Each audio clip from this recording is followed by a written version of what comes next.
All right.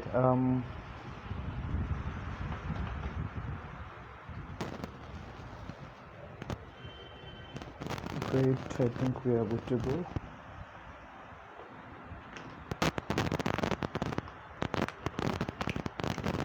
Okay. আসসালামু আলাইকুম সবাইকে। আশা করি সবাই অনেক অনেক ভালো আছো। সবাইকে আমন্ত্রণ জানাচ্ছি আমাদের এসএসসি ফ্রি রিভিশন কোর্সের এসএসসির পদার্থবিজ্ঞানের চতুর্থ অধ্যায়ের আমাদের লেকচার 2তে। প্রথম লেকচারটা তোমরা যদি দেখে থাকো, যারা যারা দেখেছো কিংবা যারা যারা পরবর্তীতে দেখবে হয়তোবা তারা বুঝতে পারবে আসলে আমরা ওখানে পড়িয়েছিলাম যে কাজ কীভাবে সংগঠিত হয়। সো কাজ শক্তি ক্ষমতার আমরা আজকে সেকেন্ড সেগমেন্টে আমরা পড়বো হচ্ছে আজকে শক্তি সম্পর্কিত। কাজের সাথে শক্তির কী সম্পর্ক, এই জিনিসগুলো নিয়ে আমরা আজকে আলোচনা করব এবং শক্তি সম্পর্কিত যেসব আলোচনাগুলো আমাদের দরকার বইয়ের মধ্যে এবং এসএসসি পরীক্ষায় আসার মতো আমরা সেই লেভেল পর্যন্ত আমরা আলোচনা করব। সো তোমরা একটু আমাকে জানাও কে কোথা থেকে আমাদের সাথে যুক্ত আছো এবং তার পাশাপাশি তোমরা কে কেমন আছো আমাকে একটু জানাও কমেন্টে। তো আমরা তাড়াতাড়ি করে আমরা আজকের ক্লাসটা শুরু করে দিব।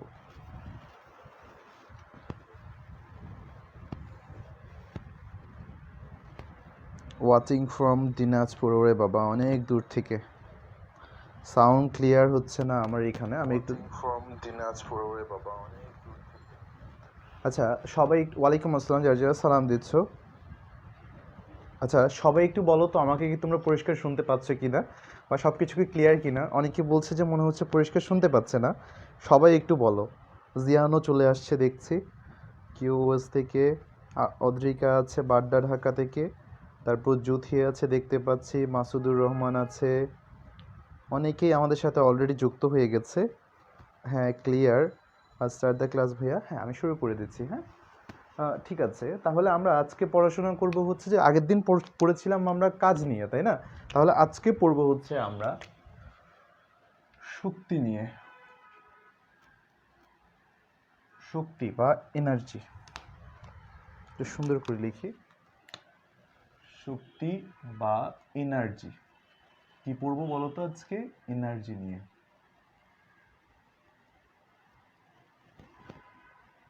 এনার্জি, তাই না? ওকে।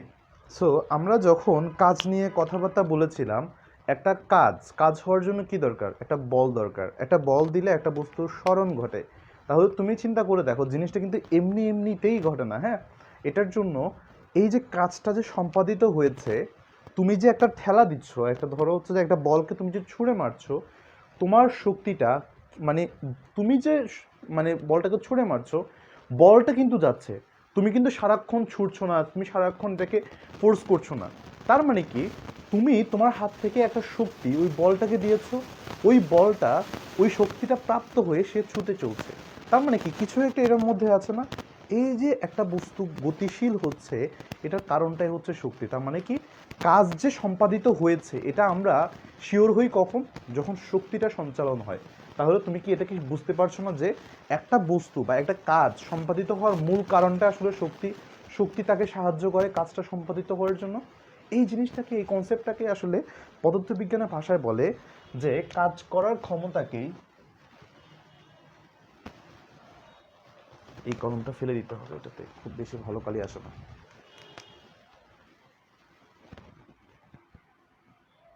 কাজ করার ক্ষমতা বা সামর্থ্যকেই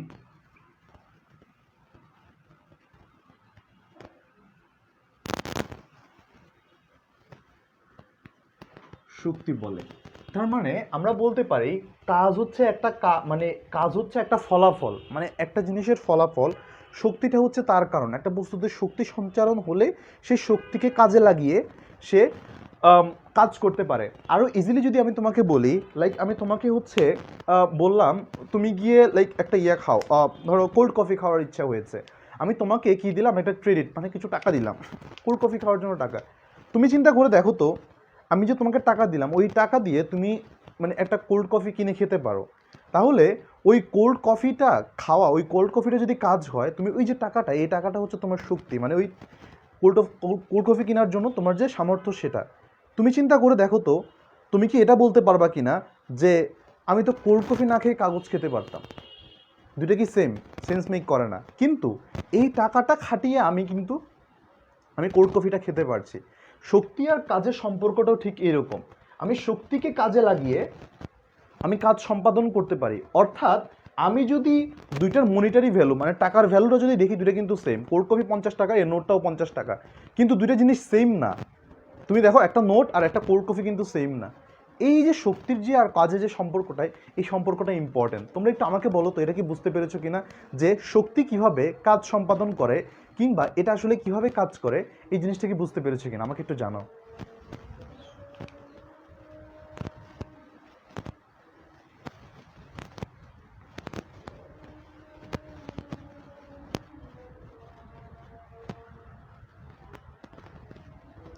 আমাকে একটু বলো তোমরা বুঝতে পেরেছো কিনা। কখনো কখনো এই ক্ষমতার জায়গায় কখনো কখনো বলতে পারবে এখানে সামর্থ্য, কাজ করার সামর্থ্যকেই শক্তি বলে, এটাও তোমরা বলতে পারো। তাহলে আমরা আজকের আলোচনায় চলে যাই। শক্তি সাধারণত আমরা অনেক রূপ দেখতে পাই। আচ্ছা, একটু দাঁড়াও, আজান দিচ্ছে তো, আজানটা শেষ হোক।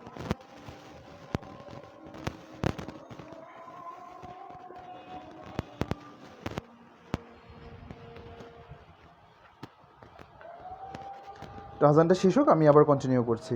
তোমরা একটু বলো সবাই আমাকে এইটুকু বুঝতে পেরেছো কিনা,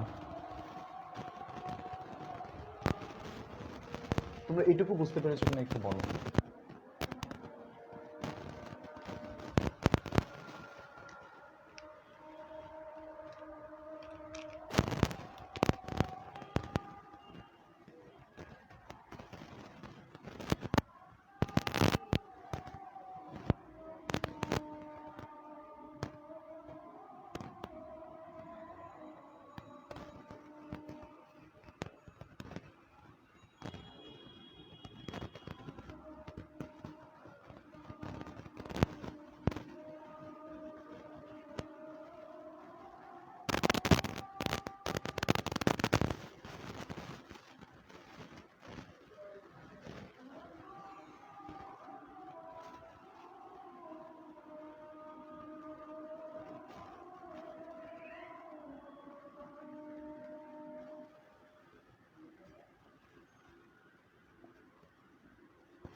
ওকে, ফাইন। আমরা মহাবিশ্বের শক্তি দেখা যাচ্ছে সৃষ্টি কিংবা ধ্বংস, এটা আমরা ছোটোবেলা থেকে শুনতে শুনতে শুনতে শুনতে যথেষ্ট পরিমাণে ফেড আপ। তবে শক্তির যে ইম্পর্টেন্ট ক্রাইটেরিয়াটা সেটা হচ্ছে যে শক্তির অনেকগুলো রূপ আছে।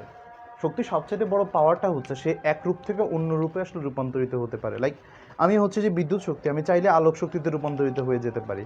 তো শক্তির এই যে ধর্মটা, এই ধর্মটা আসলে দেখা যাচ্ছে যে মানে ডিরেক্টলি হয় না। তবে শক্তির সবচেয়ে একটা কমন গুণ আছে বা একটা রূপ আছে, সেটা হচ্ছে যে যেটা যান্ত্রিক শক্তি, যেটাকে বলা হয় যান্ত্রিক শক্তি।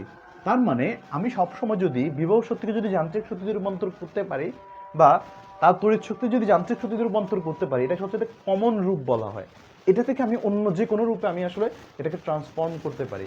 এই কারণে এটাকে বলা হয় শক্তির সবচাইতে সাধারণ রূপ। এটা এমসিকিউর জন্য খুবই ইম্পর্টেন্ট। ওকে, এটা সবচাইতে সাধারণ রূপ হিসাবে বলে। সো তার মানে কি আমরা শক্তির যতগুলো রূপ আছে সবগুলাকে আমরা যান্ত্রিক শক্তিতে রূপান্তর করতে পারি, যেটা কিনা আমরা দেখব তড়িৎ করার সময়, আমরা একটু পরেই দেখব। সো এছাড়া মানে তড়িৎ করার সময় আমরা একটু পরে দেখবো যে বিভব শক্তি যান্ত্রিক শক্তি সম্পর্ক, গতিশক্তি সম্পর্ক, অনেক কিছু আমরা দেখব। সো মোটামুটি এগুলো হচ্ছে যে আমাদের একদম বেসিক লেভেলে বা সারফেস লেভেলে শক্তি সম্পর্কে আলোচনা। তো আমরা আজকে মোরাললেস আমরা যতটুকু আলোচনা করব, আমরা দুইটা শক্তি নিয়ে আলোচনা করব। এক, গতিশক্তি। দুই হচ্ছে যে আমাদের বিভব শক্তি নিয়ে, এবং এই সম্পর্কিত যাবতীয় যতগুলো ম্যাথমেটিক্যাল প্রবলেম আছে আমরা সেগুলো সলভ করার ট্রাই করব। তো চলো দেখা যাক আমরা কতটুকু আগাতে পারি।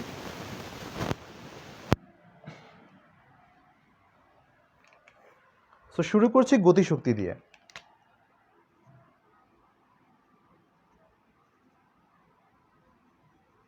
গতিশক্তিকে ইংরেজিতে বলে তোমাকে এটা হচ্ছে কাইনেটিক এনার্জি।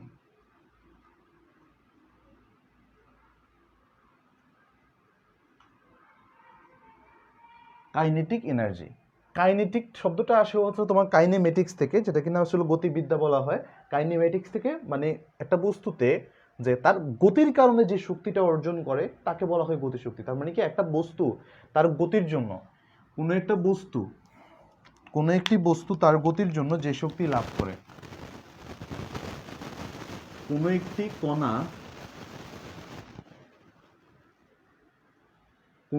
কণা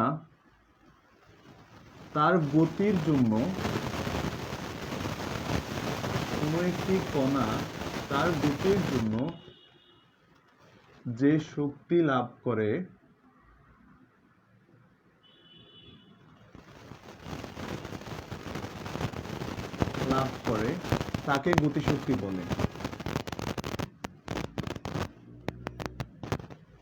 তাকে গতিশক্তি বলে। আমি এই বোর্ডটা গতিশক্তি সম্পূর্ণ না বুঝিয়ে আমি আর মুছবো না, তবে এখন পর্যন্ত যা যা পড়াচ্ছি মানে এরপর থেকে যা পড়াচ্ছি একটু ভালো মতে মানে মনোযোগ দিও, হ্যাঁ।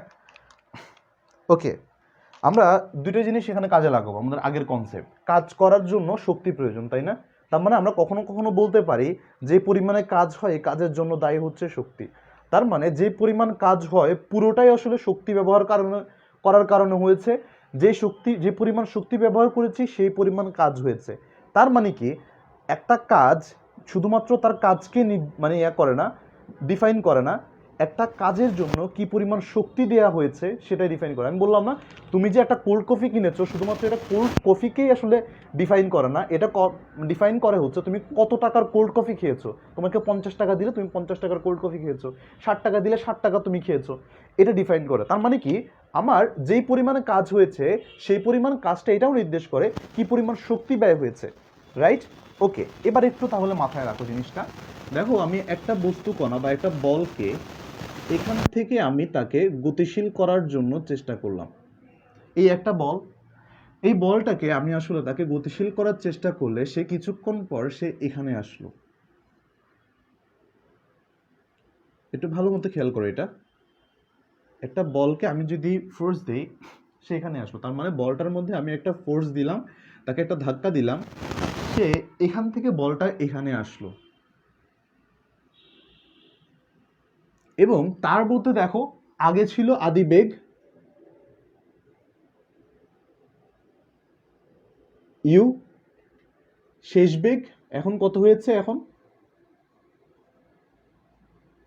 বল প্রয়োগ করার কারণে বেগ হয়ে গেছে ভি, ইউ থেকে ভি হয়েছে।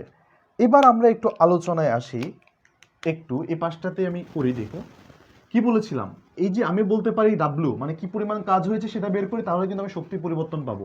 তাহলে আমি একটু লিখে রাখি ই কে মানে kinetic energy for kinetic motion বা কাইনেমেটিক্সের জন্য যে পরিমাণ এনার্জি পেয়েছি, E K equal to W equal to, তুমি বলো তো এটার যদি এস পরিমাণ স্মরণ হয় তাহলে আমি কি এফ ইন্টু এস যদি লিখি আমার কি খুব বেশি পাপ হবে বলো তো? হবে? যদি না হয়ে থাকে তাহলে তুমি একবার চিন্তা করে দেখো তো, আমরা এটাকে এভাবে লিখতে পারি না, F equal to M A into S. আচ্ছা আমাকে লাইভ আটকে গেছে নাকি? এমন সময় লাইভ আটকে গেলেও খুব সমস্যা। তো সবাই একটু রেসপন্স করো সাথে সাথে, হ্যাঁ। লাইভ, আচ্ছা মাইক্রোফোনের যে একটা ভালো মতো লাগান ঝিরঝির সাউন্ড, আচ্ছা একটু দেখি তো। লাইভ, আচ্ছা মাইক্রোফোনে যে একটা ভালো মতো লাগান ঝিরঝির সাউন্ড, আচ্ছা দেখি তো। আচ্ছা একটু দেখি তো, ঝিরঝির সাউন্ড হচ্ছে। ওয়েট একটু দেখি, আমি একটু চেঞ্জ করে এই জিনিসটা ঠিক করি।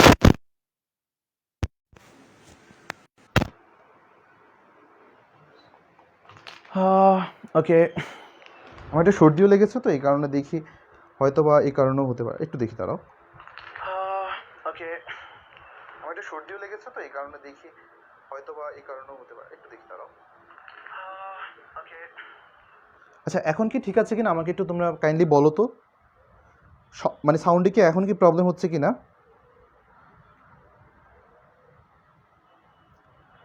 আমি আশা করছি আর সমস্যা হচ্ছে না, আলহামদুলিল্লাহ। সো সমস্যা হলে অবশ্যই তোমরা একটু জানাবা, হ্যাঁ, কারণ আমার এখান থেকে তো মাইক মিউট, মানে আমার তো সাউন্ড এখান থেকে আমি শুনতে পাচ্ছি না, তোমাদের এখানে কীরকম শোনা যাচ্ছে, তো আমার জন্য বোঝার কোনো উপায় নেই আর কি, তবুও তোমরা একটু আমাকে জানাবা, ঠিক আছে? তো দেখো আমাদের তাহলে এখানে তিনটা আমি রাশি পাই, একটা হচ্ছে এম, একটা হচ্ছে এ, একটা হচ্ছে এস। এদেরকে নিয়ে আমি আসলে সূত্রটায় প্রতিপাদন করা লাগবে। দেখো আমার কাছে জাস্ট এইটুকু আছে আর এইটুকু আছে, এছাড়া আমি আর কিছু জানি না এই মহাবিশ্বে। তাহলে আমি একটা কাজ করি, আমি একটা ফর্মুলা জেনেছিলাম, যেহেতু আমার কাছে দুইটা ভি, একটা ইউ আছে একটা ভি আছে, ছোটবেলায় একটা ফর্মুলা শিখেছিলাম তাই না? দেখো ফর্মুলাটা কি, V square is equal to you square plus twice A S. Alright, আমাদের প্রতিবর্তনের সুবিধার্থে আমরা ধরেছিলাম বস্তুর একটা স্থির অবস্থানে ছিল, তাকে ধাক্কা দিয়েছে, সে গতিশীল হতে শুরু করলো। সো বস্তুটা যখন স্থির ছিল এখানে হয়েছে গতিশীল, তার মানে এই গতির জন্য তার কি হয়েছে, তার অবস্থানের পরিবর্তন হয়েছে, এই গতির জন্য তার গতিশক্তি প্রাপ্ত হয়েছে। যখন সে স্থির তখন আমি বলছি ইউ ইকুয়াল টু তার জিরো। খেয়াল করো ইউ জিরো না হলে কি হবে এটাও একটু পরে বলছি, জিরো। তাহলে আমরা এখান থেকে যে জিনিসটা পাই সেটা হচ্ছে V square is equal to twice S, একদম জেনারেল ম্যাথমেটিক্স। তাহলে অতএব আমরা যে কাজটা করতে পারি সেটা হচ্ছে S equal to half V square. এবার দেখো আমাদের এই পাশে কি আছে, এই পাশে আছে এম এস আর এই পাশে পেয়েছি এস, তোমাদের যা কিছু আছে তাই কাজে লাগাও। এখানে আছে এম আর S equal to half V square. তাহলে অতএব আমরা এখান থেকে লিখতে পারি হাফ এম ভি স্কোয়ার। আমাদের কাইনেটিক এনার্জি বা গতিশক্তির ফর্মুলা কি, গতিশক্তির ফর্মুলা হচ্ছে এটাই, একটা বস্তু স্থির অবস্থান থেকে যাত্রা শুরু করে বা স্থির অবস্থান থেকে তাকে যদি গতিশীল করা হয়, আমরা যদি তার শেষ বেগ জানি, সেক্ষেত্রে তার গতিশক্তি ইকে হবে হাফ এম ভি স্কোয়ার। এইটুকু কার কার কাছে ক্লিয়ার আমাকে একটু বলো, এইটুকু নিয়ে কারো কোনো প্রশ্ন আছে কিনা, এই জিনিসটা নিয়ে কারো কোনো প্রশ্ন আছে কিনা আমাকে একটু জানো।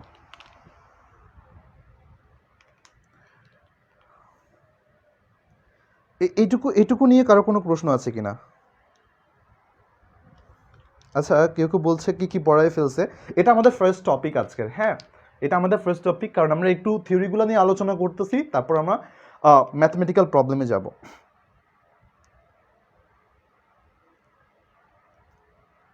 কারোর কোনো সমস্যা আছে কিনা একটু জানো।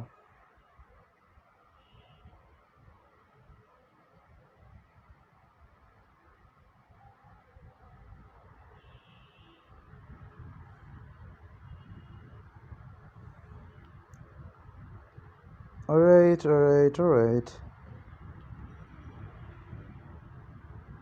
আলহামদুলিল্লাহ সবার ক্লিয়ার আশা করছি, গ্রেট। সো এবার এবার তাহলে আমরা এটুকু যখন পেয়েছি, আরেকটা প্রশ্ন কিন্তু আমাদের জানা দরকার, ভাইয়া আমি তো বুঝতে পারলাম যে আমার এখানে যদি স্থির অবস্থান থেকে যায়, ভাই আমার বস্তু যদি স্থির অবস্থান থেকে যদি না হয়, তখন আমি কিভাবে এই বস্তুটার গতিশক্তি বের করতে পারবো? এটা তো স্থির অবস্থানে আপনি বললেন। এবার কাহিনীটা দেখো, আমি বললাম এটা স্থির অবস্থান না, এটার আগে একটা বেগ ছিল আদিবেগ ইউ, এটা কিন্তু সেকেন্ড কেস, এটা কেস ওয়ান।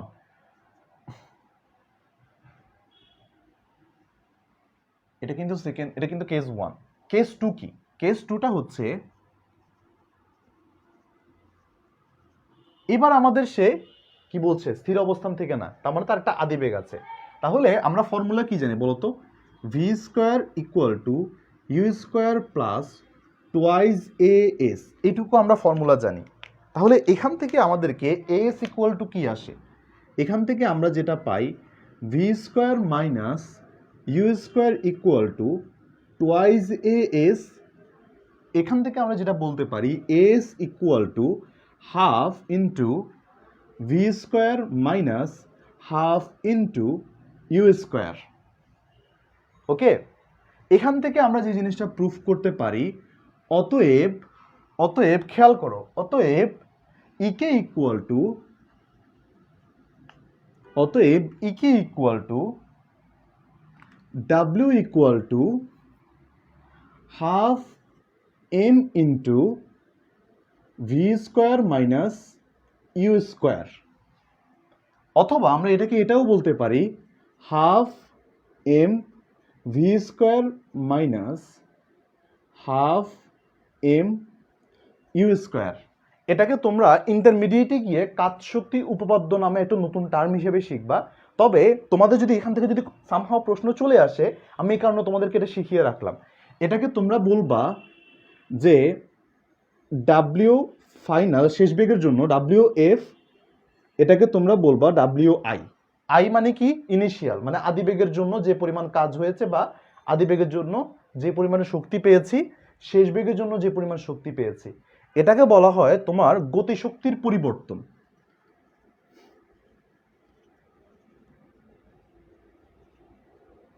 গতিশক্তির পরিবর্তন একটা হচ্ছে আদিবেগের জন্য যে পরিমাণ গতিশক্তি পেয়েছি, আর একটা পেয়েছি শেষ বেগের জন্য যে পরিমাণ গতিশক্তি পেয়েছি, এই দুটার পার্থক্য। তাহলে ভাইয়া কি সিম্পল কনসেপ্ট, আগেরটার মতোই আমরা কি করব, জাস্ট এই যে আগের মতো করে যদি জিরো না হয়, সো সেক্ষেত্রে আমরা এভাবে দুটার পার্থক্য বের করে নিব। বের করে তাদেরকে নিয়ে আমি জাস্ট ফর্মুলায় বসাই দিলে এটাই হচ্ছে যে আমাদের ওই যে যদি যেটুকু পরিবর্তন হয়েছে, এই যে এইটুকু বেগ থেকে এইটুকু বেগ বৃদ্ধির জন্য যে পরিমাণ গতিশক্তি সে লাভ করেছে, সেটাই হচ্ছে এইটুকু গতিশক্তির পরিবর্তনটুকুই সেটা নির্দেশ করে। এই জিনিসটা কি বুঝতে পেরেছো কিনা আমাকে একটু জানো, এই জিনিসটা বুঝতে পেরেছো কিনা আমাকে একটু জানো।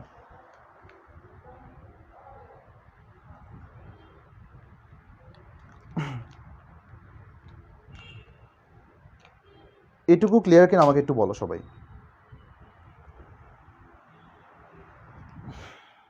ওকে,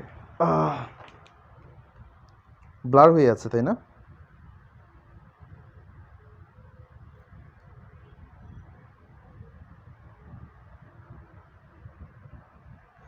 একজন বলছে কাজের মাথায় শিখাবো শিখাবো আস্তে আস্তে সবই শিখাবো, সমস্যা নেই, একটু ধৈর্য ধরো। Alright alright alright.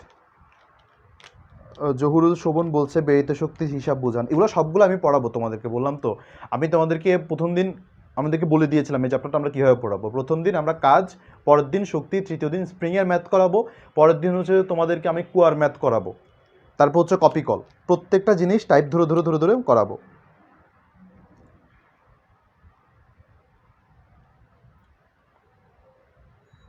অলরাইট, এখন ব্লাড ঠিক হয়ে গেছে, সবাই একটু জানাও সবার কাছে ক্লিয়ার কিনা জিনিসটা।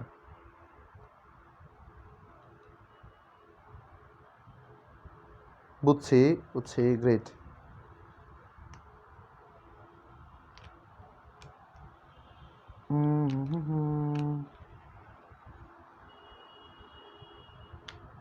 ওকে ফাইন, তাহলে আমি আরেকবার এটাকে রিক্যাপ করি। আমি ভালো বুঝালাম, এখানে গতিশক্তির সূত্রটাকে প্রতিপাদন করলাম। একটা স্থির বস্তুকে আমি যদি একটা ফোর্স দেই, ফোর্স দিলে সে এস পরিমাণ দূরে, মানে এস পরিমাণ সে দূরে গেল। তো এই ক্ষেত্রে আমাদের কাছে গতিশক্তিটা কী পরিমাণ হয়, আমার আদি বেগ ছিল ইউ, শেষ বেগ হচ্ছে ভি। স্থির অবস্থান থেকে যেহেতু আমি ইউকে জিরো ধরেছি, ধরে আমি এখান থেকে S equal to half V square পেয়েছি। তবে আমাদের শক্তির জন্য কি লাগে, যেই পরিমাণ মানে কাজ হয় সেই পরিমাণ কাজটাই আসলে কিসের মানে নির্দেশ করে, কাকে ডিফাইন করে, সেই পরিমাণ শক্তিকে ডিফাইন করে। তার মানে কি, আমার যদি 10 জুল কাজ হয়, এই 10 জুল কাজ হওয়ার জন্য দায়ী হচ্ছে 10 জুল শক্তি ব্যয় করা হয়েছে। এই কারণে আমাদের কাজের পরিমাণ আর শক্তির পরিমাণ আমি সেম ধরেছি। তাহলে W equal to F S আমরা জানি, F S equal to M S, F equal to যেহেতু এম এ, তাহলে F S equals to M S. এই কারণে আমরা এখান থেকে পেয়েছি এম এস রাশিটা। সো আমরা এখান থেকে যেহেতু পেলাম A S equal to half V square, এই এ এস এর মানটা আমরা এখানে বসিয়ে দিলাম, তো এখান থেকে পেলাম হাফ এম ভি স্কোয়ার, গতিশক্তির সূত্র। এখন কথা হচ্ছে ভাই আপনি তো ধরছেন স্থির অবস্থান থেকে, যদি এটা যদি গতিশীল থাকতো তখন হচ্ছে যে আমরা এই সূত্রটাকে ইউজ করতে পারি, কেস টু, যদি বস্তুটা যদি আগে থেকে গতিশীল থাকতো, স্থির অবস্থান না থাকতো। সো মোরলেস তাহলে আমাদের এইটুকুই। সো আমরা এরপর হচ্ছে যে একটু বিভব শক্তিতে আলোচনায় যাব।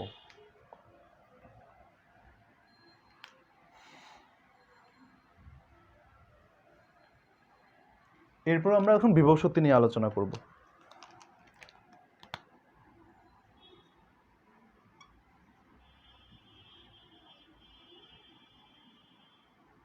বিভব শক্তি,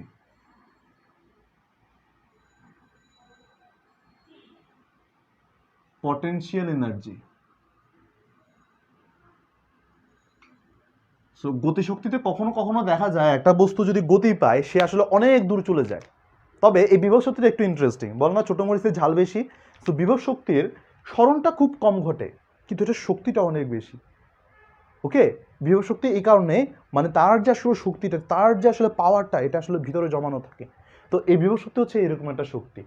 সো তার মানে কি, বিভব শক্তির কনসেপ্টটা হচ্ছে এর ভিতরে জমানো থাকে, সঞ্চিত থাকে, এই কারণে সঞ্চিত শক্তিটাকে বলা হচ্ছে যে বিভব শক্তি। তো বিভব শক্তি যদি কনসেপ্টে যাই, সেটা হচ্ছে কোনো বস্তুর অবস্থানের পরিবর্তনের জন্য, কোনো বস্তুর অবস্থা কিংবা অবস্থানের পরিবর্তনের জন্য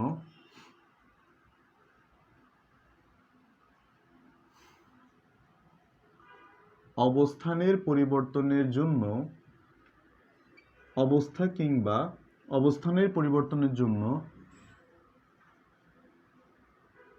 যে শক্তি লাভ করে,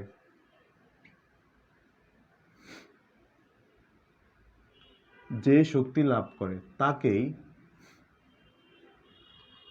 বিভব শক্তি বলে।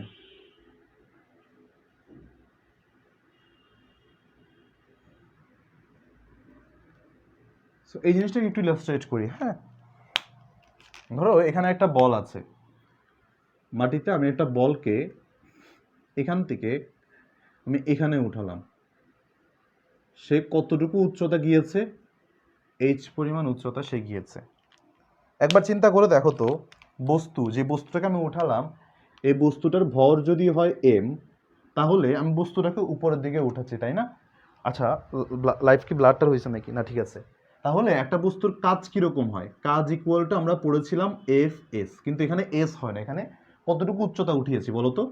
এইচ পরিমাণ উচ্চতা উঠিয়েছি। এফ কি হবে? এফ হচ্ছে বলের ওজনের কারণে বা বলের ভরের কারণে যেই পরিমাণ আমাদের ফোর্স ক্রিয়েট হচ্ছে। তার মানে এটা যদি অভিকর্ষের বিপরীতে আমি যদি এখানে উঠাই, তাহলে তার ওজনের সমান পরিমাণ বল এখানে কাজ করবে। তার মানে আমাদের মোটামুটি সূত্রটা দ্বারা ডাব্লিউ এইচ। এখন ডাব্লিউ কীভাবে পাবো? ডাব্লিউ ইকুয়াল টু কি জানি আমরা? ভর ইন্টু অভিকর্ষজ ত্বরণ। আমরা কি জানি? ভর ইন্টু অভিকর্ষজ ত্বরণ। ভর ইন্টু অভিকর্ষজ ত্বরণ। ওকে, তাহলে আমরা এখান থেকে কি পাই? ভর হচ্ছে এম আর অভিকর্ষজ ত্বরণ জি।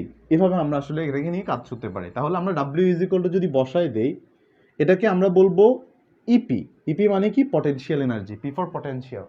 অলরাইট, সো তাহলে আমরা এখান থেকে বলতে পারি ফর্মুলাটা হচ্ছে এমজিএইচ। এটা তো জাস্ট অভিকর্ষের কারণে বিভব শক্তি। আমরা কি পাই?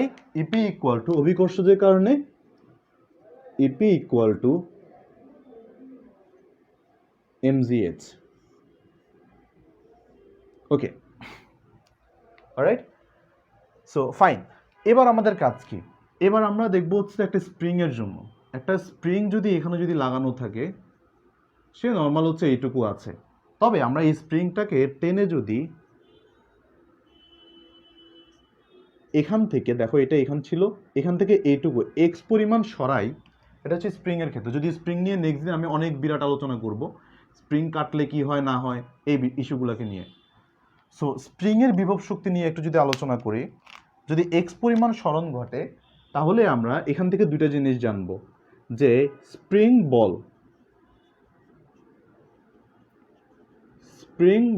ইকুয়াল টু এফ এক্স হিসাবে কাজ করে।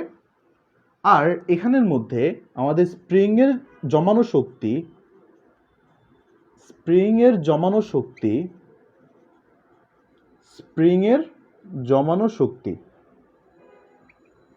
শক্তি হবে হাফ কে এক্স স্কোয়ার। সো একটু বলো তো তাহলে এই কনসেপ্টগুলো তোমাদের কাছে ক্লিয়ার কিনা? এটুকু তোমরা কম বেশি এগুলো সবাই পড়াশোনা করেছে, এগুলো তোমাদের কাছে একদমই ইজি। আমি জাস্ট তোমাদেরকে আবার মনে করাই দিচ্ছি।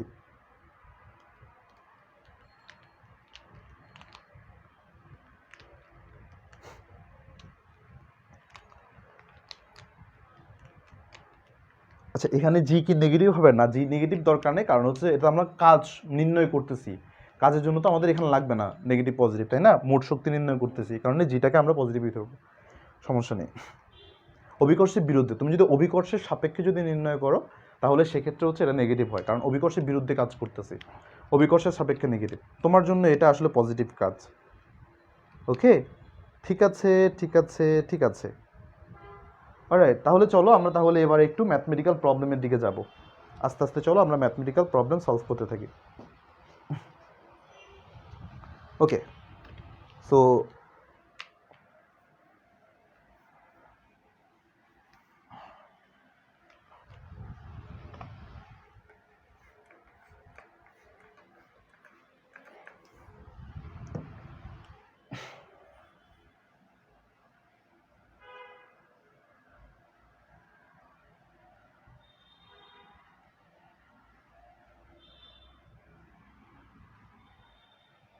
অলরাইট, তাহলে আমরা একটা একটা করে প্রবলেম চলো সলভ করি আগে।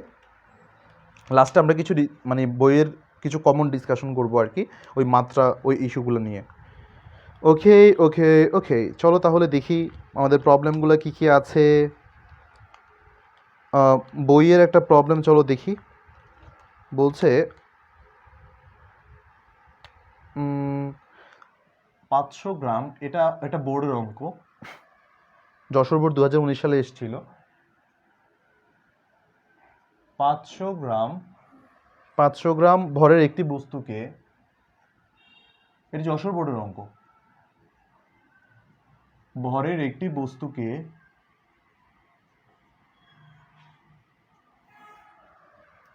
150 মিটার পার সেকেন্ড বেগে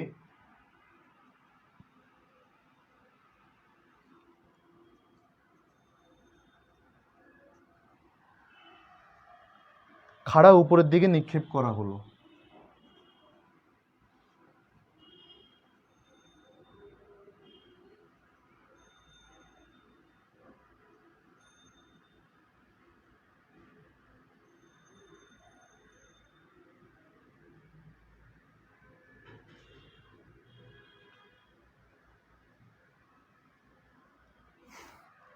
সর্বাধিক উচ্চতা তার বিভব শক্তি কত? সর্বাধিক উচ্চতায়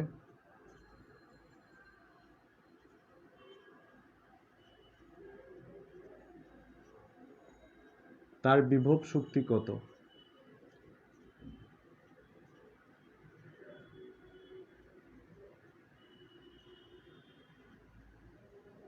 তার বিভব শক্তি কত?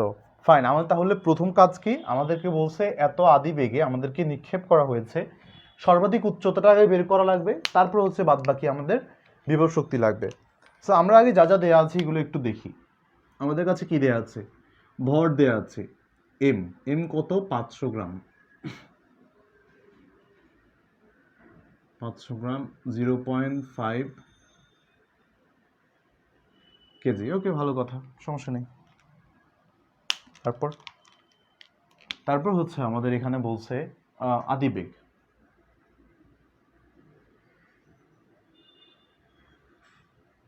ভালো কথা, এইটুকু দেওয়া আছে। খাড়া উপরের দিকে নিক্ষেপ করা হলো, সর্বাধিক উচ্চতায় তার বিভব শক্তি কত, এটা বের করা লাগবে। তাহলে আমরা দেখি সর্বাধিক উচ্চতায় আমরা কি জানি? শেষ বেগ 0। আমরা জানি সর্বাধিক উচ্চতায় v = 0। আমরা ফর্মুলা কি জানি বলো তো? আমি তোমাদেরকে শিখিয়েছিলাম এটা একদম গতি অধ্যায়ে। v² = u²। দেখো এটা উপরের দিকে যেহেতু নিক্ষেপ করা হচ্ছে, আমি তোমাদেরকে একটু দেখাই। এই যে বলটাকে ধরো, একটা ভরের বস্তুকে উপরের দিকে নিক্ষেপ করা হয়েছে, আদি বেগ উপরের দিকে, শেষ বেগ উপরের দিকে, উপরের দিকে যখন নিক্ষেপ করা হলো সর্বাধিক উচ্চতা পর্যন্ত, জি নিচের দিকে আর এইচ উপরের দিকে। তাহলে এখানের মধ্যে তুমি যদি দেখো, জি যেহেতু নিচের দিকে কাজ করতেছে, এগুলো সবগুলো পজিটিভ, শুধুমাত্র জি নেগেটিভ। জি নেগেটিভের কারণে এখানে আমাদের কি হচ্ছে? v² = u² - 2gh, এটা আমাদের কাছে এখানে আসছে, রাইট?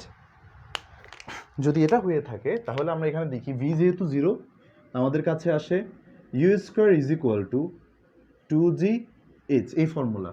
এই এইচটাকে শুধু এইচ বলবো না, আমরা এটাকে বলবো হচ্ছে এইচ ম্যাক্স, কারণ সর্বাধিক উচ্চতা বের করা লাগছে, এটাকে বলবো এইচ ম্যাক্স। তাহলে অতএব আমাদের কাছে এখানে এইচ ম্যাক্স কত? এইচ ম্যাক্স হচ্ছে U square divided by 2g। আর ইউ কত? ইউ হচ্ছে 150 মিটার পার সেকেন্ড। ক্যালকুলেটর দিয়ে আমাকে একটু বলো তো এটা কত আসে মান? 2 ইন্টু 9.8, এটার ভ্যালু কত আসে?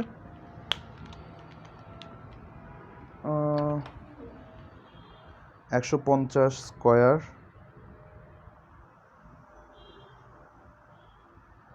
ডিভাইডেড বাই 2 ডিভাইডেড বাই 9.8, এটা আসে হচ্ছে আমাদের 114796।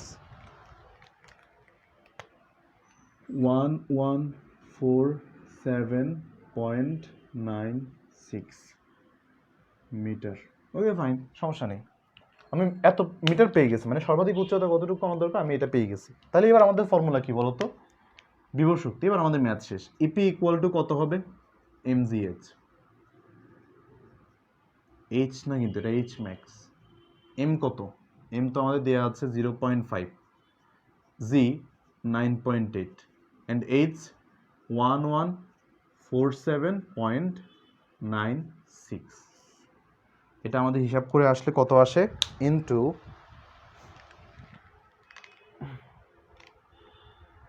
9.8 ইন্টু 0.5, এটা আসে আমাদের কাছে 5625।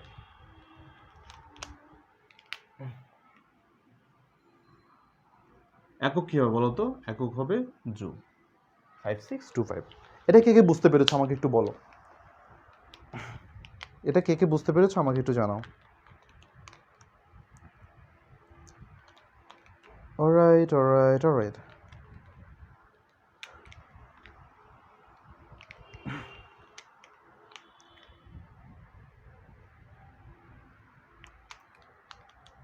একদম ইজি, এক্স্যাক্টলি একদম ইজি।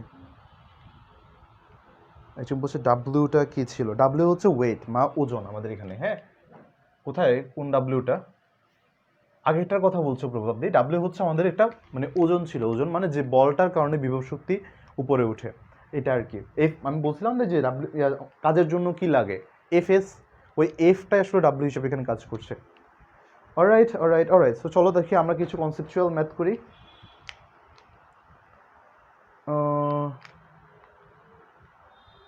ওকে ওকে ওকে।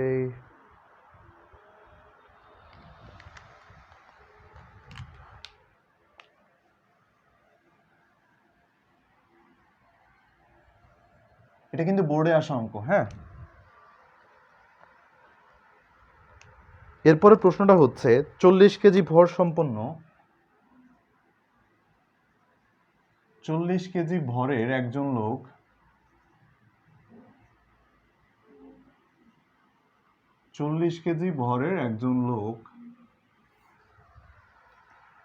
মাটি থেকে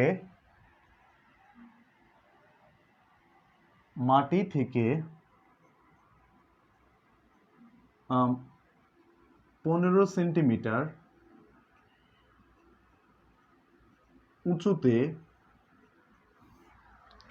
সেন্টিমিটার উঁচুতে লাফিয়ে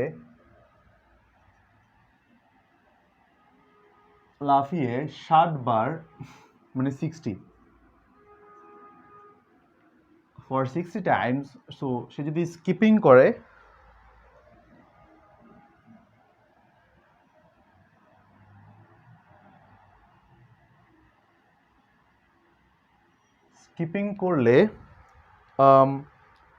তার মোট কত শক্তি ব্যয় হবে?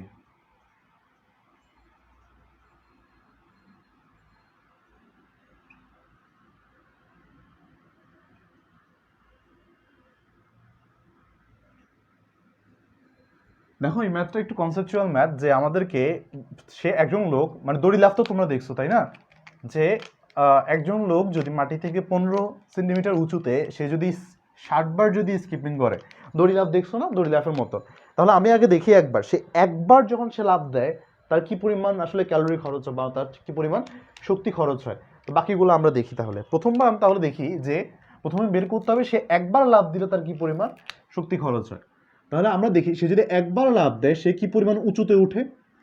সে 15 সেন্টিমিটার উঁচুতে উঠতেছে। দেখো সে যখন একবার লাফ দেয় সে 15 সেন্টিমিটার উঁচুতে উঠে। একবার লাফ দিলে তার মানে 15 সেন্টিমিটার, 0.15 সেন্টিমিটার। বেশ ভালো কথা। তার ভর কত? ভর হচ্ছে m ইকুয়াল টু 40 কেজি। বেশ ভালো। অলরাইট, সো এত উঁচুতে উঠে, এটা তো সেন্টিমিটার না মিটার হবে, দুঃখিত, স্বাভাবিক হোক। অলরাইট, তাহলে এইটুকু সে একবার লাফ দেওয়ার জন্য, একবার লাফ দিলে শক্তি ব্যয় হবে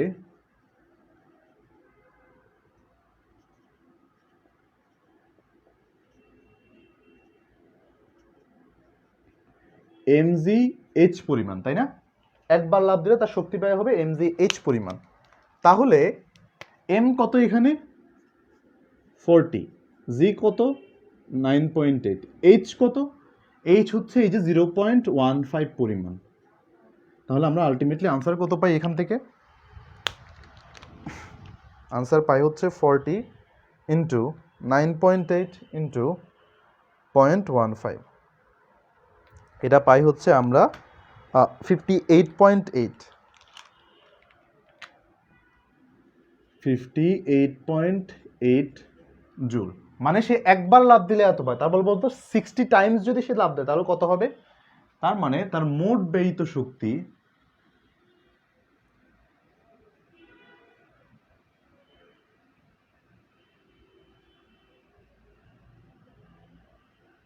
মোট ব্যয়িত শক্তি 60 ইন্টু 58.8, 58.8 জুল হবে। কত আসে? 60। এটা আসবে আমাদের কাছে, এটাকে যেটা আসছে এটাকে 60 দিয়ে গুণ দিলে এটা আসে 3028, 3528, 3528 জুল। 1000 দিয়ে ভাগ করলে কিলো জুল পেয়ে যাবা। ম্যাথটা কে কে বুঝতে পেরেছো আমাকে জানাও।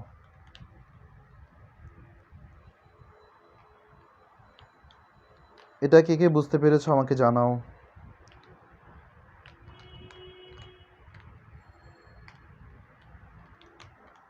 অলরাইট অলরাইট অলরাইট, এটা কে কে বুঝতে পেরেছো আমাকে একটু জানাও। বুঝেছি ভাইয়া, বুঝেছি, thank you so much. Fine,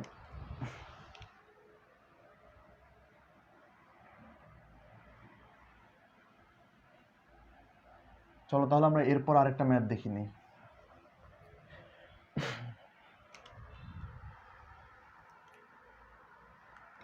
okay, 2 into 10⁻³ KG ভরের একটি পিক আপ, এটা 3 নাম্বার ম্যাথ, তাই না? আজকে 3 নাম্বার। ভরের একটি পিক আপ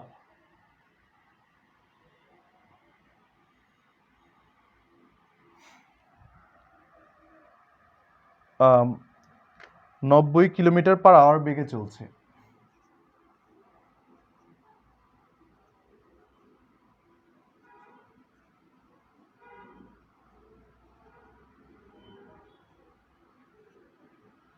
আওয়ার বেগে চলছে, ফাইন।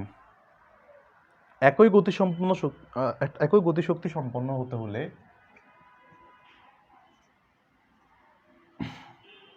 একই গতিশক্তি সম্পন্ন হতে হলে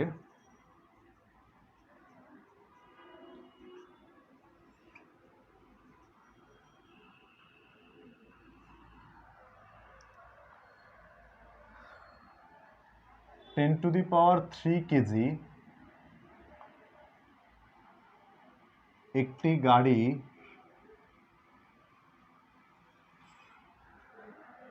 বেগ কত হতে হবে? গাড়ির কত বেগে যেতে হবে বা কত বেগে চলতে হবে?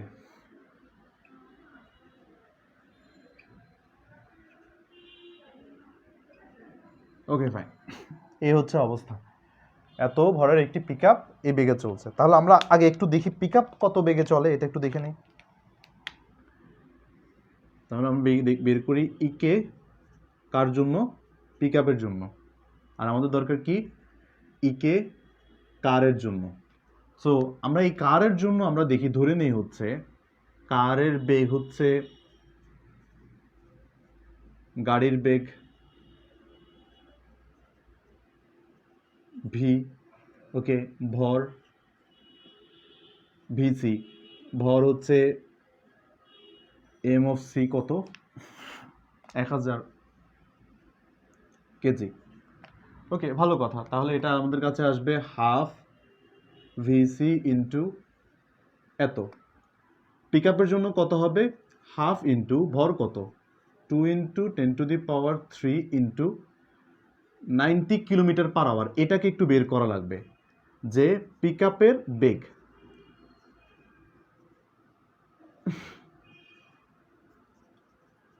পিক আপের বেগ VP equal to 90 kilometre per hour ছিল। কিলোমিটার পার আওয়ার থেকে মিটার পার সেকেন্ডে কীভাবে নিতে হয়, এভাবে দেখো, উপরে 1000 গুণ, নিচে 3600 দিয়ে ভাগ। 3600 কেন, 60 মিনিটে তোমার 1 ঘন্টা, আবার 60 মিনিটে 1 ঘন্টা, আবার 60 সেকেন্ডে 1 মিনিট, এই কারণে এটা হয়ে থাকে। তাহলে আমরা যদি করি এটাকে হিসাব, আমাদের কাছে আসবে 90 ইন্টু 1000 ডিভাইডেড বাই 3600, আমাদের কাছে আসে 25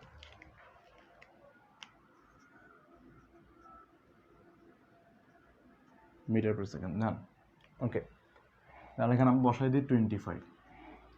তাহলে অতএব আমাদের কাছে প্রশ্ন মতে যেটা দাঁড়ায়, আমাদের কাছে বলছে কি, যদি সমান গতিশক্তি হতে হয় তাহলে আমরা বলতে পারি ইকে P equal to E K C. তাহলে আমরা এখান থেকে বলতে পারি, বা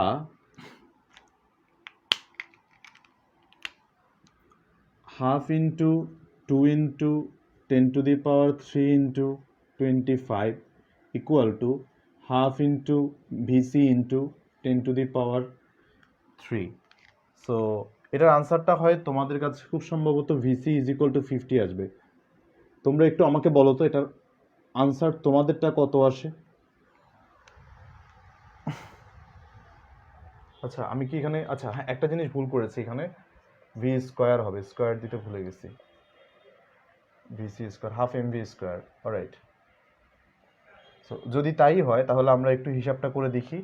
হিসাবটা হবে এখানে 25 স্কোয়ার ইন্টু 10⁻³ 10⁻³ কাটাকাটি চলে যায়। সো এখানে আসবে হচ্ছে ওয়েট, হ্যাঁ, ভিসি স্কোয়ার ইকুয়াল টু এটা আসে আর আমাদের হচ্ছে আনসার। ওকে, সো তোমরা একটু আমাকে বলো তো তোমাদের আনসার কত আসে এটার, ইন্টু 2, এটা আসার কথা। সো আমি একটু হিসাব করে দেখি, √2 ইন্টু 25 আসবে।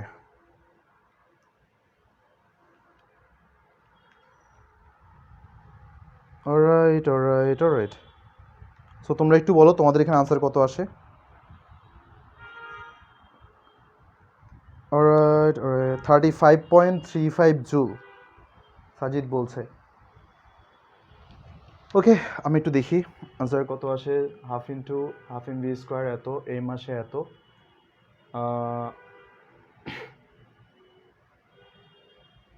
ওকে ঠিক আছে। তাহলে আমাদের কাছে আনসার আসবে কত, √2 into 25, great, 35.35, exactly 35.35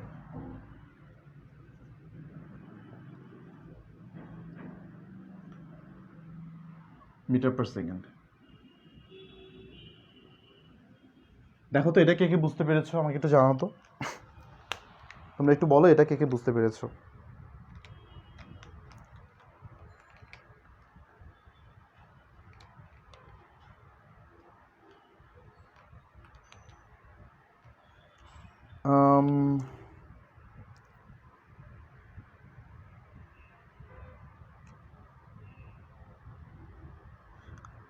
metre per সেকেন্ডে নেওয়া যায় ভাইয়া 0.278।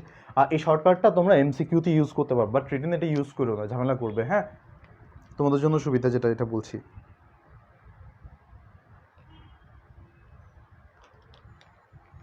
Alright alright alright.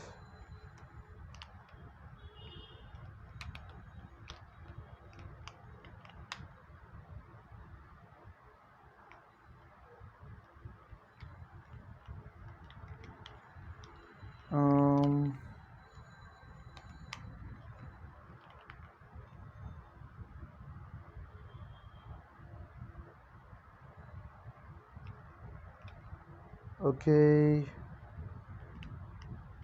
আমার কি নেটে স্লো নাকি বুঝতেছি না।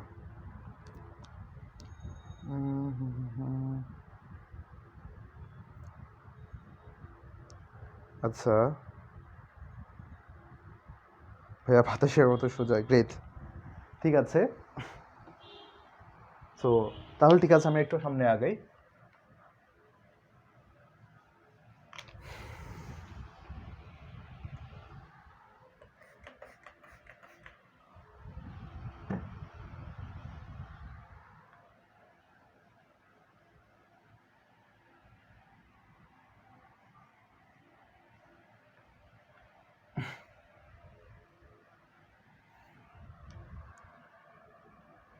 ওকে, এরপর এরপর এরপর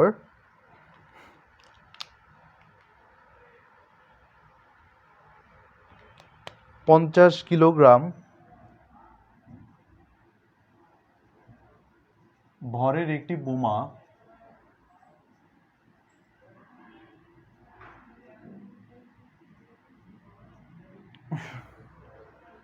ভূপৃষ্ঠ থেকে 1 কিলোমিটার উঁচুতে ভূপৃষ্ঠ হতে 1 কিলোমিটার উঁচুতে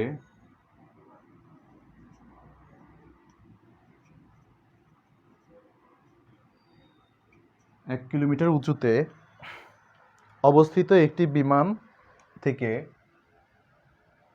1 কিলোমিটার উঁচুতে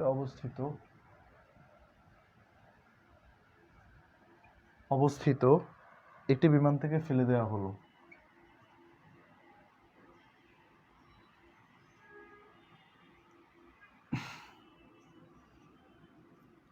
একটি বিমান থেকে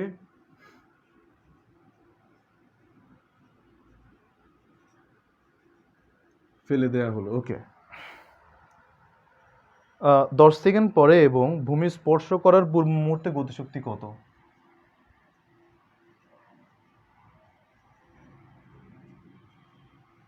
এবং ভূমি স্পর্শ করার পূর্ব মুহূর্তে 2 নাম্বার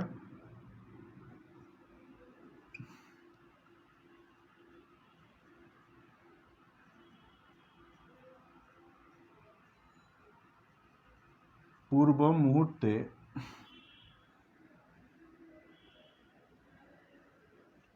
গতিশক্তি কত?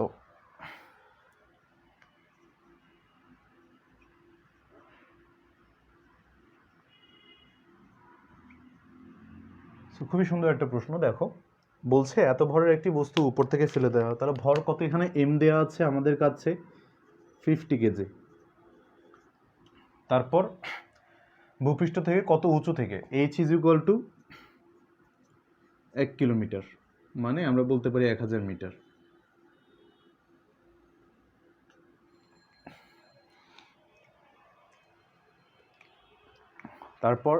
তারপর হচ্ছে একটি বিমান থেকে ফেলে দেওয়া হলো 10 সেকেন্ড পরে, তাহলে আমাদেরকে বের করা লাগবে উপর থেকে একটা বস্তু পড়ছে, তার কারণে সে অভিকর্ষজ ত্বরণের কারণে সে একটা বেগ প্রাপ্ত হচ্ছে, এই কারণে তার একটা গতিশক্তি পাচ্ছে।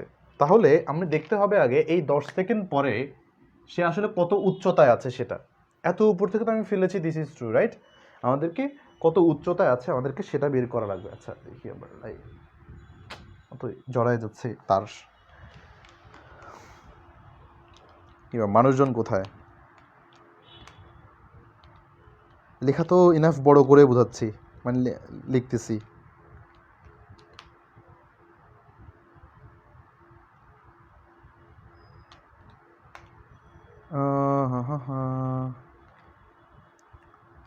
ওকে, তাহলে তাহলে তাহলে এখানে ক্ষেত্রে আমরা তাহলে যে কাজটা করতে পারি সেটা হচ্ছে আমরা আগে বের করি যে এটার কারণে এই যে এই উচ্চতা যে আসছে 10 সেকেন্ড পর তার বেগ কত, এটা আগে একটু বের করি। তাহলে আমরা বলতে পারি ভি ইজ ইকুয়াল টু, আমরা জানি ইউ প্লাস জিটি, কারণ বস্তুটা উপর থেকে নিচের দিকে পড়ছে।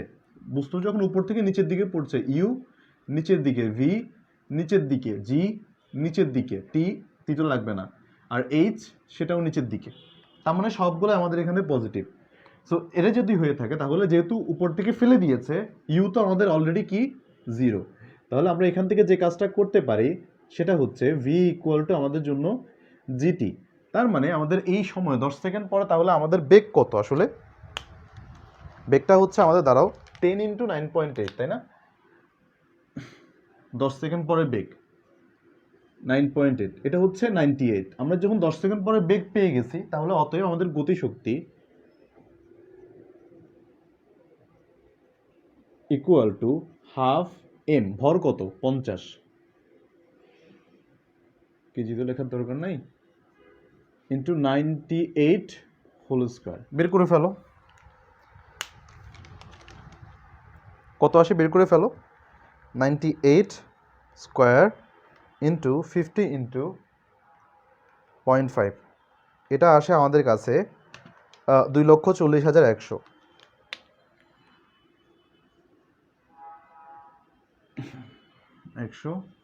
Joule, okay fine. সো ভালো কথা, ভালো কথা, ভালো কথা। এরপর আমাদের কাজ কি? এরপর আমাদের কাজ হচ্ছে ভূমি স্পর্শ করার পূর্ব মুহূর্তে, তার মানে কি এত উচ্চতা থেকে আমি যে, দেখো এই যে এত উচ্চতা থেকে যে আমি যে ফেলেছি, ভূমি স্পর্শ করার আগ মুহূর্তে তার বেগ কতটা বের করা লাগবে। তাহলে আমি বলতে পারি, দেখো v square is equal to you square plus 2gh, যা ছিল ছিল, কোনো সমস্যা নেই। এখানে ক্ষেত্রে আমরা কি বলতে পারি, ইউ তো অলরেডি 0ই, তাহলে আমরা ভি যেটা পাই সেটা হচ্ছে রুট ওভার 2gh। এখান থেকে যেটা বের করতে পারি সেটা হচ্ছে 2 ইন্টু 9.8 ইন্টু 1000। সো এটার ভ্যালু কোথায়, 2 ইন্টু 9.8 ইন্টু 1000, এটাকে আমি যদি রুট করি এটার আনসার আসে 140। তার মানে বেগ পেলাম 140, ওকে, মিটার পার সেকেন্ড। খুব ভালো কথা। তাহলে এবার এটা হচ্ছে 2 নম্বর প্রশ্নটা। সো 2 নম্বরের ক্ষেত্রে তাহলে আমাদের গতিশক্তি কত? গতিশক্তি হচ্ছে, এটার ক্ষেত্রে আমরা বের করতে পারি হাফ এমভি স্কোয়ার, তাহলে আনসার আসবে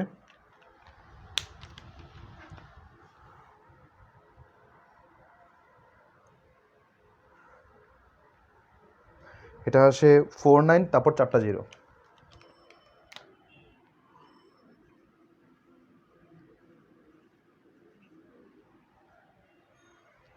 আশা করি সবাই বুঝতে পেরেছো। কোথায় গেল? আশা করি সবাই এটা বুঝতে পেরেছো, আমাকে একটু জানাও, সবাই একটু রেসপন্স করো।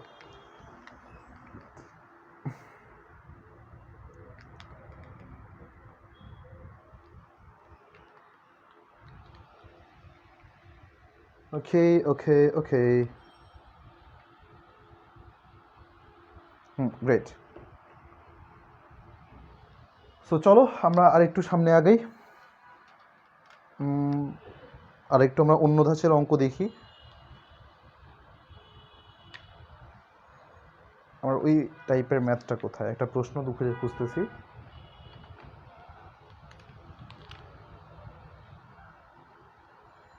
ওকে, এই প্রশ্নটা দেখি একটা সলভ করাই, চলো।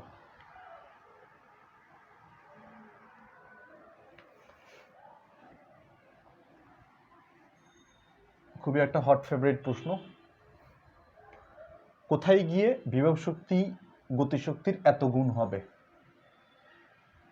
এটা বোর্ডে আসছিল, এটা যশোর রাজশাহী বোর্ডে আসছিল। 20 কেজি ভরের একটি বস্তুকে, দেখো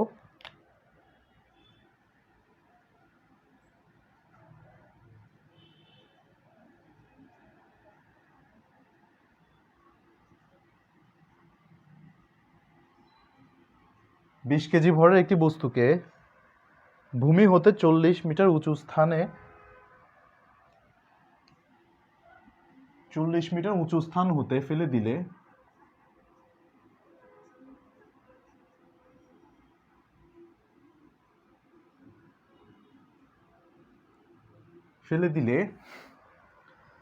ভূমি হতে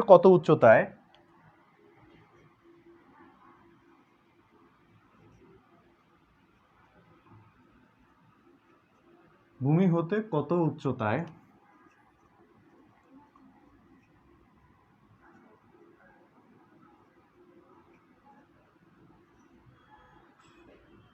বিভব শক্তি গতিশক্তির 1/3 হবে। বিভব শক্তি গতিশক্তির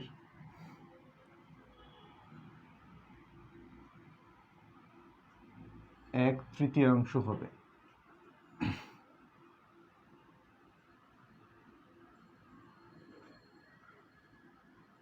ওকে, তার মানে কি একটা বস্তুকে এখান দিয়ে ফেলে দিলাম, সো সে পড়ছে এখান পর্যন্ত, সো পুরোটা কত 40 মিটার।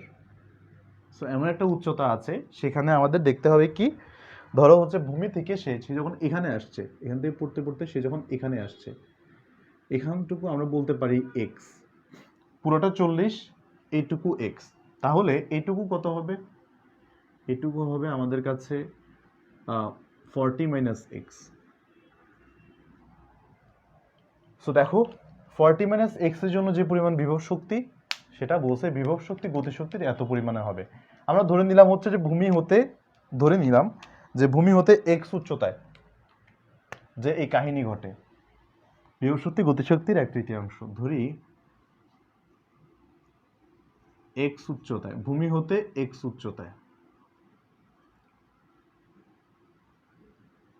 বিভব শক্তি, এটা একটু খেয়াল রাখবা, হ্যাঁ, যার সাথে এর আছে বা র আছে যুক্ত আছে তার সাথে তত গুণ হবে। তাহলে বলছে বিভব শক্তি হচ্ছে গতিশক্তির 1/3। কার? গতিশক্তির, যার সেটা, তার মানে কত 1/3, 1/3 অফ গতিশক্তি। তার মানে একটা বস্তু উপর থেকে ফেলে দিছে, তো এই হচ্ছে আমাদের কাছে এখানে কাহিনী। সো এবার একটু খেয়াল করো, দেখো বলছে বিভব শক্তি গতিশক্তির এইটুকু। তাহলে এবার একটু চিন্তা ভাবনা করি আমরা যে এক্স উচ্চতায় আমার বিভব শক্তি কতটুকু। এক্স উচ্চতায় আমার বিভব শক্তি হচ্ছে হাফ না, এখানে হবে এমজি এক্স। দেখো এমজি এক্স। সো এক্স উচ্চতায় আসতে আসতে তার কি পরিমাণ গতি প্রাপ্ত হয়েছে? অবভিয়াসলি হাফ এমভি স্কোয়ারের মতো এরকম একটা ইস্যু, এইটুকু। এবার এম ভি স্কোয়ারটা এটা কিভাবে প্রাপ্ত হয়, এটা নিয়ে আমাদের যত প্রশ্ন। খেয়াল করো, এই ভি স্কোয়ার বের করতে হলে আগে ছিল আমরা জানি V square is equal two, formula কি, ইউ স্কোয়ার প্লাস 2GH, যতটুকু আছে ততটুকু, কোনো সমস্যা নেই। এখান থেকে আমরা যে কাজটা করতে পারি সেটা হচ্ছে, বা V square is equal to, যেহেতু স্থির অবস্থান পড়ছে তার মানে এখান থেকে আমি পাই 2GH। ভাইয়া এই এইচটা কতটুকু? এইচটা হচ্ছে যতটুকু সে পড়েছে। কতটুকু পড়েছে বলো তো? সে পড়েছে হচ্ছে 40 মাইনাস এক্স পরিমাণ। সে পড়েছে হচ্ছে 40 মাইনাস এক্স পরিমাণ। সে পড়েছে কতটুকু? 40 মাইনাস এক্স পরিমাণ। ভালো কথা। তাহলে এখানে আমরা বসাই দিব, বা MG x equal to half into M into 2 into G into 40 minus x. দেখো তো এইটুকু তোমরা বুঝতে পেরেছো কিনা? সো যদি এইটুকু যদি বুঝতে পেরে থাকো তাহলে ম্যাথটা অলমোস্ট শেষ। এখানে আমরা যে কাজটা করব, 2 কাটা, এমজি কাটা, তাহলে আমরা যেটা পাই সেটা হচ্ছে এখানে যে ওয়েট, আমাদের কাছে এখানে হাফ এমজি, ওকে ফাইন, কাহিনী আছে একটু, হ্যাঁ, আমরা এই জিনিসটা দিই না, এই যে কতটুকু 1/3 গুণ, 1/3 গুণটা এখানে গুণ করার দরকার ছিল, 1/3। তাহলে এই 1/3টা এই পাশে চলে আসবে, আমাদের কাছে থাকে 3x, এমজি আর এমজি কাটা, এ টু কাটা, 3টা এই পাশে চলে আসলে 3x, আর এখানে থাকে হচ্ছে 40 মাইনাস এক্স। তাহলে এবার আমাদের কাছে ম্যাথটা কি আসে দেখো তো, এটা খুবই সহজ। এবার আমাদের কাছে আসে বা 4x ইকুয়াল টু 40, অতএব x ইকুয়াল টু 10 মিটার। ম্যাথটা কে বুঝতে পেরেছো, কে পারোনি আমাকে একটু জানাও। তার মানে ভূমি থেকে 40 মিটার উপরে এই কাহিনীটা ঘটে। আমাকে একটু বলো বুঝতে পেরেছো কিনা এটা, আমাকে এটা একটু জানাও বুঝতে পেরেছো কিনা। আজানটা থামুক, আমি একটু পানি খেয়ে নিই। আমি এটা একটা শর্টকাট দেখাই দিব, shortcut.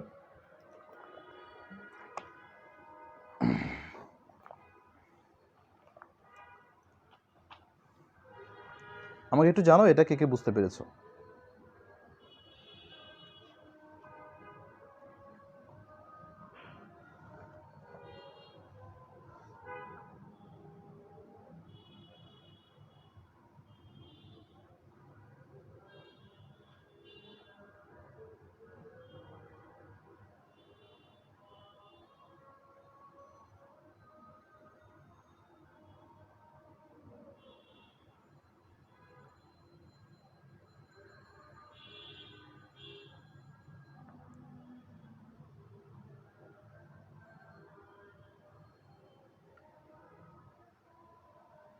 Okay,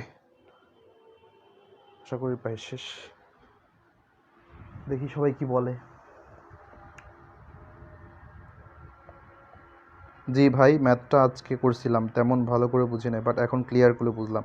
great, thank you so much. Okay, একটা শর্টকাট দেখাই দিই। হ্যাঁ, এই শর্টকাটটা তোমাদের কাছে খুবই কাজে লাগবে। একটা স্টেটমেন্ট লিখে দিব, এই স্টেটমেন্ট দিয়ে এই ম্যাথটা তোমরা এমসিকিউতে কাজে লাগাতে পারো যদি আসে আর কি। সারা জীবন মনে রাখবে, এটা অ্যাডমিশনের ক্ষেত্রে অনেক কাজে লাগে, ইন্টারমিডিয়েট উঠলেও কাজে লাগবে এটা। এই ম্যাথ অনেক আসে। দেখো এখান তো বলছে বিভব শক্তি গতিশক্তির, যদি H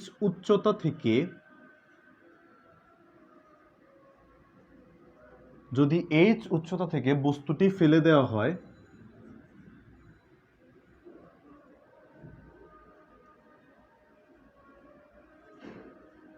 this H can be anything, 40, 50, 60 যা বলবে, যদি ফেলে দেওয়া হয় এবং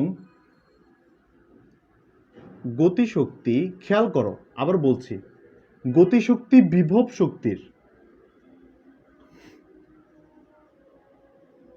আবার বলছি গতিশক্তি বিভব শক্তির, নট বিভব শক্তি গতিশক্তির। এটাকে যদি উল্টা থাকে চেঞ্জ করে নিবা। আগেরটা কিভাবে সলভ করা যায় এটা একটু পরে বলছি। গতিশক্তি বিভব শক্তির যদি n গুণ হয়, গতিশক্তি বিভব শক্তির n গুণ হলে, কলম কই গেল, একটু দাঁড়াও। ওকে, গতিশক্তি বিভব শক্তির n গুণ হলে,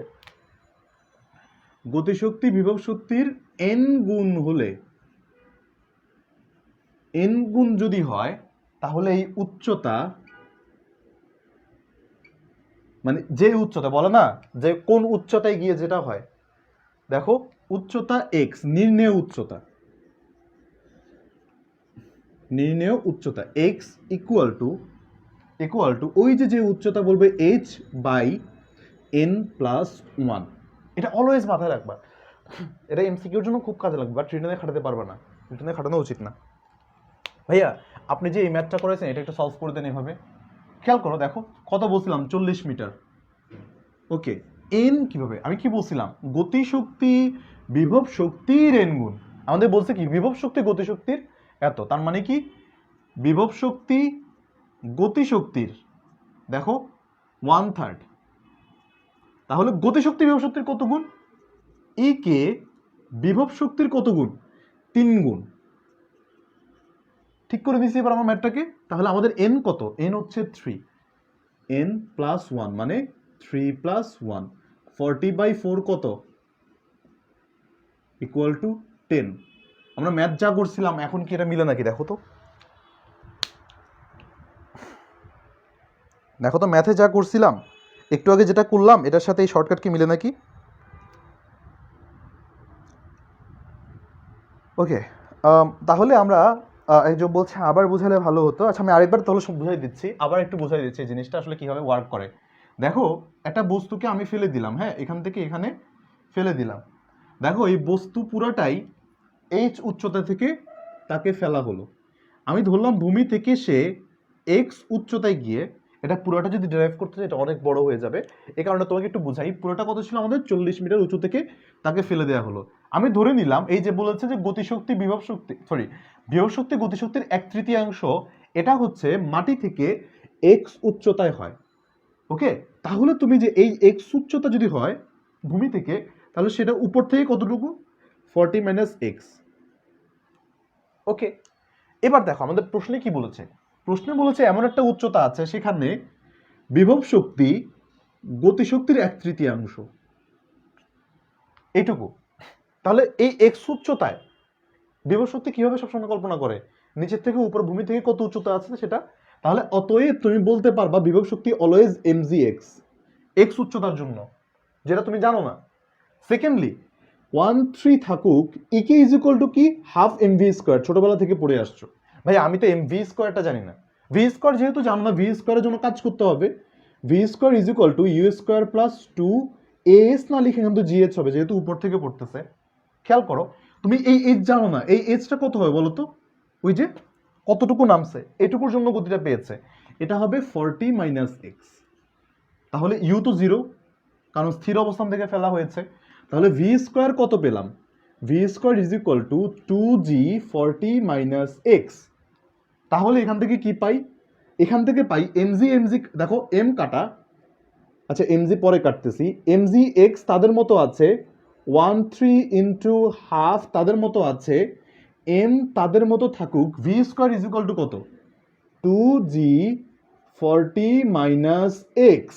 দেখো জি কাটা এম কাটা, এখানে হাফ যেহেতু আছে, হাফ আর 2 কাটা, আলটিমেটলি আমাদের কাছে কি থাকে?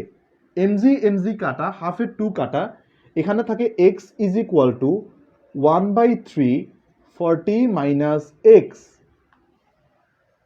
তাহলে 1/3টাকে এ পাশে নিয়ে আসো, 3x equal to 40 minus x, অতএব 4x equal to 40, x is equal two 10। ম্যাথটা আবার করে দিলাম। এবার তোমরা একটু আমাকে বলো তো, আল্লাহর দুনিয়া যত n গুণ, মনে করো 3 গুণ 4 গুণ 10 গুণ, যা ইচ্ছা দেখ, তোমরা এই ম্যাথগুলো পারবা কিনা? এই টাইপের ম্যাথ আসলে পারবা কিনা বলো তো? 10 গুণ 12 গুণ 14 গুণ যা ইচ্ছা দিক, তোমরা পারবা কিনা বলো তো আমাকে?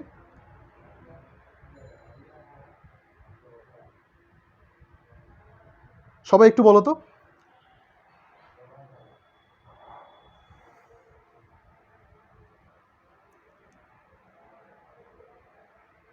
ইনশাআল্লাহ পারবো। Okay great.